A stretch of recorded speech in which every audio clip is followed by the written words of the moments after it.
Hi, my name is Michael Kettner and I am a business owner here in the great province of Ontario. And as you can see from my title, I am a very passionate libertarian. And in this video, I thought I would tackle the topic of democracy and where I see democracy really failing us within the Canadian system, and how I think libertarians can improve the system. Even though maybe it would stay in a democracy, it's just not working, and so I want to improve it. And so that's what this video is all about. Probably one of the most famous quotes on democracy is from Sir Winston Churchill, a great prime minister. While I disagreed with some of his politics, I actually just read a biography on him, and I found it very interesting. I think he was the right man for that time period, but some of his politics were a little suspect in my mind. But he has a very famous quote that says, "It has been said that democracy is the worst form of government, except all those others that have been tried." And I very much believe in that. But I want to point out some of the flaws with democracy. And throughout the years of my life, I've always heard some people say that democracy is flawed, that it's not working in today's system. And I always questioned it, and I would go, what do you mean it's not working? Isn't it the most fair system? Isn't it the system that allows us, the people, to throw in our vote, and then for Ottawa and the government to run with that vote and represent us in the most appropriate way? And I thought that, and I would always question it. Then I read this book, and it was a tremendous book. It was by a gentleman by the name of Robert Ringer, and it's called Restoring the American Dream. And so it has a bit of an American take on it, but it can be very much applied anywhere, anytime. And it's about libertarianism, and he breaks down the failures of democracy. And so I thought in this video I would share a personal experience of where democracy is failing in Canada, and then show and demonstrate how libertarianism could improve on it. Here in town, and I live in a very small town in southern Ontario, it has been NDP for 30 years or plus. It's been NDP for a long time. And while there's been some other federal governments that have tried to take this seat, whether it's Liberals or Conservatives, they've never been able to do so.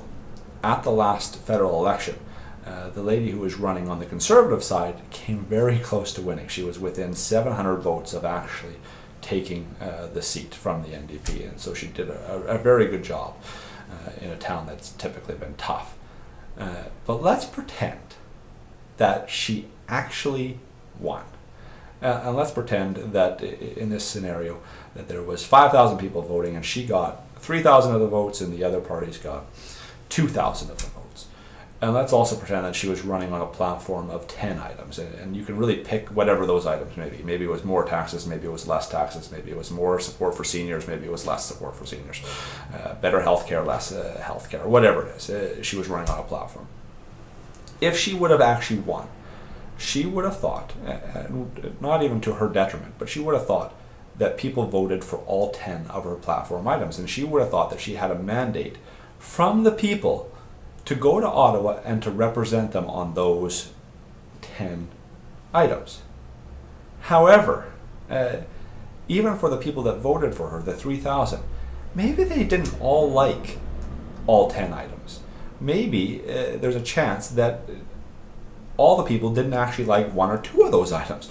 Or maybe some people liked 5 of the items, or 2 of the items, or 8 of the items, or whatever it was. But they thought that she was the best candidate for what was available, and in my mind she was at the time. But she would have ran with an absolute, what she would have thought, a mandate from the people, and that just wouldn't have been there. The other consideration on this is what happens to the other 2,000 people that voted against her. What about their interests? Does that not matter in Ottawa? I know it's a bit of there's going to be a winner and a loser on democracy, but who's taking care of the other people? And this is the big failure. What happens in democracy is something called a mob mentality.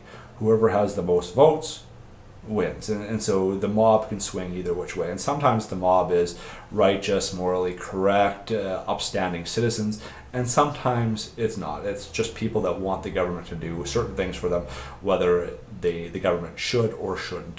They're voting for what they personally want on a selfish nature. and we're all selfish, but they're just taking it and saying we want more money for us or whatever.